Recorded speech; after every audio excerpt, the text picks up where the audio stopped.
কিন্তু এই মুহূর্তে একদম সময় নেই আর বক্তৃতা দেওয়ার অনেক কথা আছে, অনেক কিছু বলার আছে। আমরা ইনশাল্লাহ পরবর্তী সময় আপনাদেরকে বলবো। সময় খুবই সীমিত।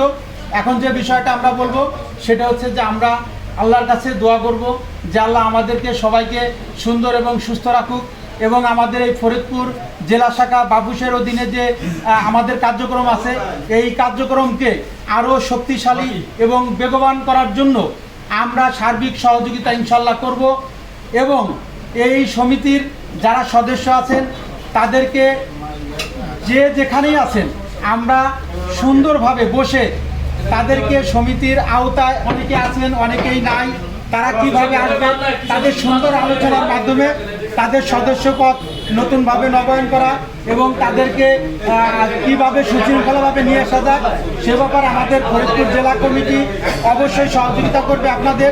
আপনাদের সুশৃঙ্খল এবং আপনাদের সহযোগিতার মন মানসিকতা তৈরির মাধ্যমে আমাদের এই সমিতিকে আমাদের বাংলাদেশের 64 জেলার ভিতরে এই ফরিদপুরকে আমরা 64 জেলার মাঝে আমরা অবশ্যই একটা নতুন প্ল্যাটফর্মে নিয়ে যাব। আপনাদের যদি সহযোগিতা থাকে আসলে ফরিদপুর জেলা এবং ফরিদপুর বিভাগে বাংলাদেশের ভিতরে বড় বড় যে জেলাগুলো আছে এই জেলায় কিন্তু এইভাবে কিন্তু আসলে অতটা বিস্তার কিন্তু নাই। এই বিস্তার না থাকার কারণে আমাদের এই ফরিদপুরের যে জায়গাটা আছে এটা তৈরিটা খুব কম।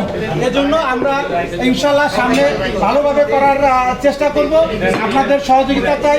আর যারা আমাকে ভোট দিয়ে এবং সহযোগিতা করে আমাকে নির্বাচিত করছেন তাদের প্রতি সকলকে আমি ধন্যবাদ জানাই এবং ভবিষ্যতে আমরা আপনাদের সাথে সুন্দর একটা পরিবেশ নিয়ে কথা বলবো।